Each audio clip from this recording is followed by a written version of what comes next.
Good afternoon, New York, and the rest of our listeners around the globe. My name is June Stoyer, and I'm the host of the Organic View Radio Show. Our podcast is available on iTunes, Zune, and you can also visit our website at www.theorganicview.com. If you'd like to be on the show or would like to find out about sponsorship opportunities, please contact us at questions@theorganicview.com. Today's show is sponsored by Eden Foods, the most trusted name in certified organic clean food. When you shop online at EdenFoods.com, enter the coupon code ORGVIEW to receive 20% off any regularly priced items, excluding cases. For other promotional offers, please visit theorganicview.com's website. And don't forget to check out our contest section. On today's show, Susan Bratton will be my guest to talk about her new book, The Meals to Heal Cookbook, 150 easy, nutritionally balanced recipes to nourish you during your fight with cancer. So I'd like to welcome to the show Susan Bratton. Good afternoon, Susan, and thank you for joining me. Good afternoon, June. It's great to be with you today. I'm so grateful that you're taking the time to come on the show. Your message is so incredibly important to many of my listeners, especially those who have been recently diagnosed with cancer. Can you take a moment before we begin and share a little bit about yourself with our listeners? Sure. So I spent nearly 20 years on Wall Street as a banker, focusing on the healthcare services industry. And it was the loss of a very dear friend of mine to a brain tumor that was really kind of a wake-up call for me to do something with my life that helps other people. And watching my friend suffer and his family suffer, I as someone who really believes that nutrition matters, I decided to start a company and a service that helps empower patients and caregivers who have cancer with the nutritional strategies to help them with their fight. What are some of the biggest challenges cancer patients have when it comes to food? So there are a couple of major challenges, and this was, part of my research before I started Savor Health was to do research to really understand what it is that's making it difficult for patients to get proper nutrition. And probably the first and biggest one is that physicians don't take nutrition in medical school per se. They take a couple of hours. And so the medical community, by and large, doesn't think about nutrition as part of one of the strategies and one of the tools to help with treatment.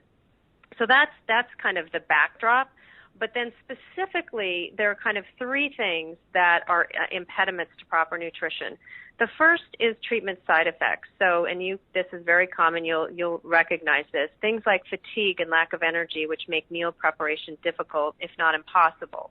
Or side effects such as mouth sores and difficulty swallowing, which make eating not only painful but very stressful. The second thing is that 80% of cancer patients never see a nutritionist even once. There's just a real access issue. There aren't enough nutritionists that really are very, very knowledgeable about the unique needs of cancer patients. And then the third thing is what I would call information overload, and that is when you go to the Internet and search for solutions, you find 200, 300 million web hits, and you don't know what to believe. And there's a lot of people out there that are practicing unsafe nutritional strategies and kind of preying on people with cancer. And so one of the things that we do is we have a whole team of people that are credentialed in oncology nutrition, and they come to the field with very, very legitimate evidence-based strategies. So if I were to narrow it down, it's kind of three things: information, a lack of nutritional counseling, and the side effects of the treatment.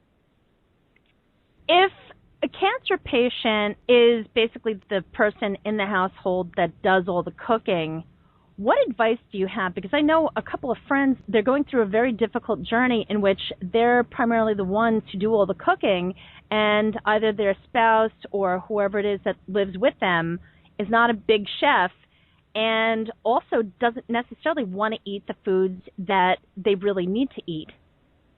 So that's a very common problem. And one of the reasons why we designed this cookbook was to encourage families to be able to eat together. So these recipes are designed around the unique side effects of the patient, but they're also nutritious and healthy and yummy, such that the caregiver will also like them and not feel like I'm eating, meals for cancer patients. As relates to the other problem, which is that the cancer patient is having to prepare these meals themselves, what I say is one of the easiest things you can do is maybe pick a day of the week to prepare some meals and then freeze them, so that the rest of the days of the week you can freeze or put them in the refrigerator and just pop them in the microwave or the oven to heat them up, because that at least means that 5 or 6 days out of the week you're not going to the grocery store and doing a lot of cooking. So that's one thing. And then the third thing is people want to help, right? If you know a friend or a loved one that has cancer, you want to help. So don't be afraid to ask people for help, because they want to help. And the problem is they don't know what to do. And so try and feel comfortable asking for help, because people really do want to help, and they can help you cook. And then the last thing you can do, if you really are alone and you have no help, there are services, and Savor is one of those. And I'm not trying to pitch our service, but I'll just tell you it's out there. We actually do customized recipes and home delivered meals that can be delivered to the patient. If they're just so exhausted and they live alone and they can't prepare meals, we can also get meals to them. But if you have somebody who can help you out with cooking, we've also got the cookbook, and you can enlist the help of others, and don't be afraid to ask for the help of others is what I would say.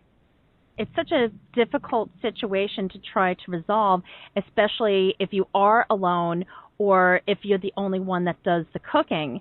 I think your suggestion of making meals ahead of time is a great way to prepare, especially if you know that you're going to be having a very difficult week, so that you can at least have something that you can go to without being overwhelmed and overburdened with the whole culinary process. For some people, cooking is really a very big chore. I mean, for you and me, it's something that comes naturally, but for many people, it's extremely difficult, and especially when you don't have the energy.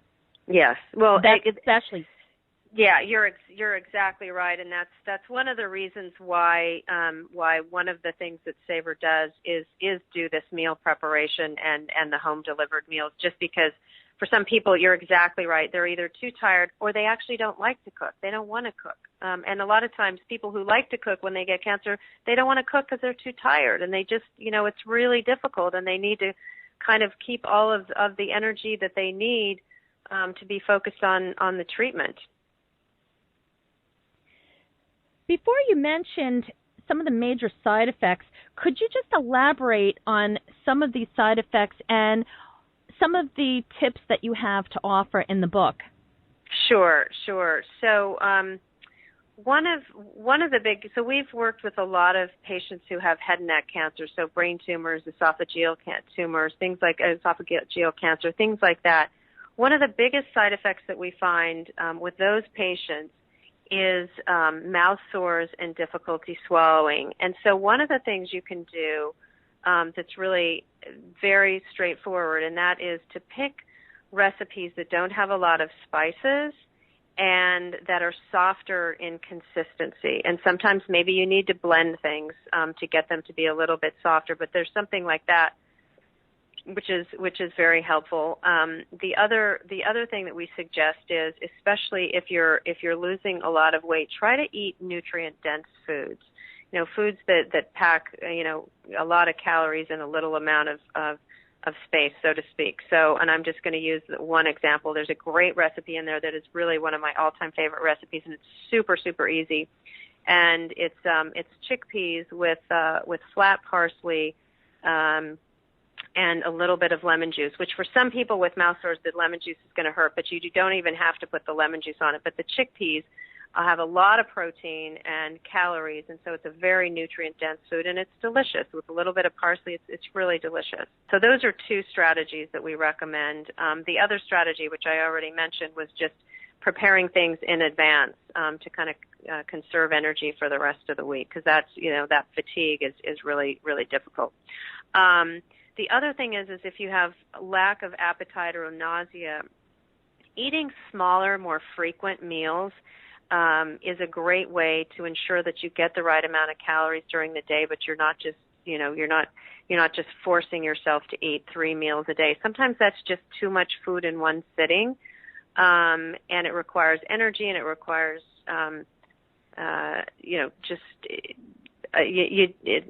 said another way, it's just spreading it out over more time, I think, is less energy, and it's easier on the digestive system also. Now, I know diarrhea is also a major side effect, and it's not as easy to resolve as most people would think.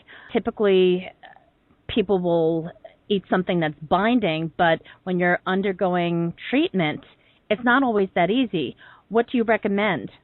We recommend, things like saltine crackers and things like that are helpful, and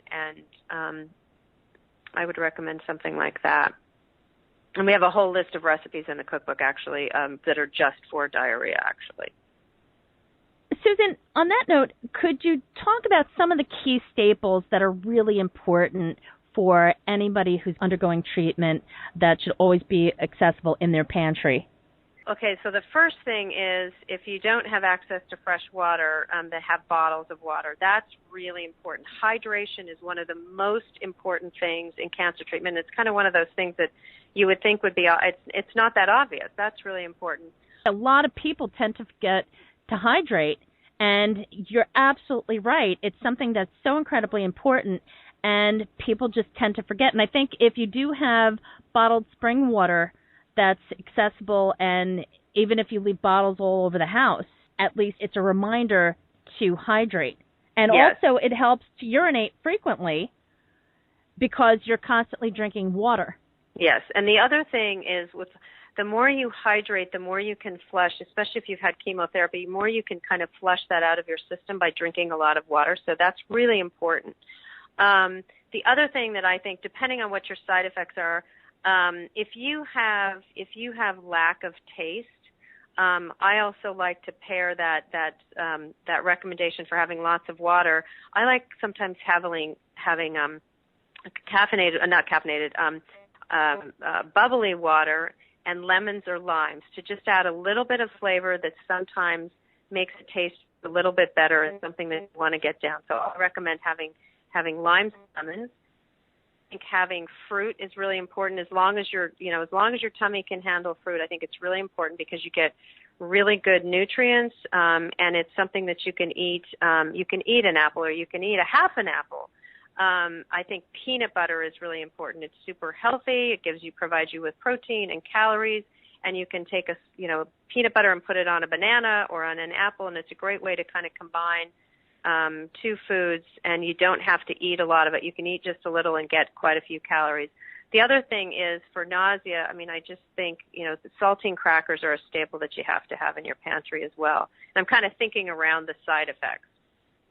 The other thing, and this is, I'm not vegan right now, but I've been vegetarian since I was 18, and so over 30 years. And I think having canned legumes, so having chickpeas, having black beans, things like that. Again, those are foods that are ingredients that you can kind of mix together, make a quick little salad, get a lot of protein and a lot of calories, and they're pretty soft to the touch. So they work for people who need calories, who have mouth sores, and they're delicious too. And you can very easily mix in things like fresh herbs to give them just a little kick of flavor.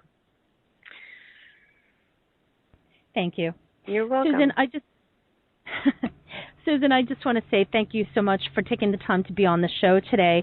Could you share your website information and any other tips that you'd like to share with our listeners? Sure. So the website is www.savorhealth.com. That's S-A-V as in Victor, O-R as in rabbit, health.com. The other tips that I have, I think the most important tip is ask people for help because they want to help. And the second tip is cook one or 2 days a week and put things in the refrigerator to conserve your energy.